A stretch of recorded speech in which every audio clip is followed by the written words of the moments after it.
Real estate term of the day, variance. A variance is nothing more than an exception to zoning.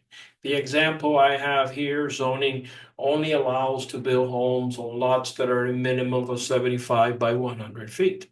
A customer or an owner has a land that is 72 by 100. He can't make that grow. It is what it is. So he cannot build there. So what does he do? He goes to zoning and applies for a variance, an exception. And then he tells them, look, this is what I have. 72 by 100. I need an exception to zoning, and I need you to allow me to build my house there.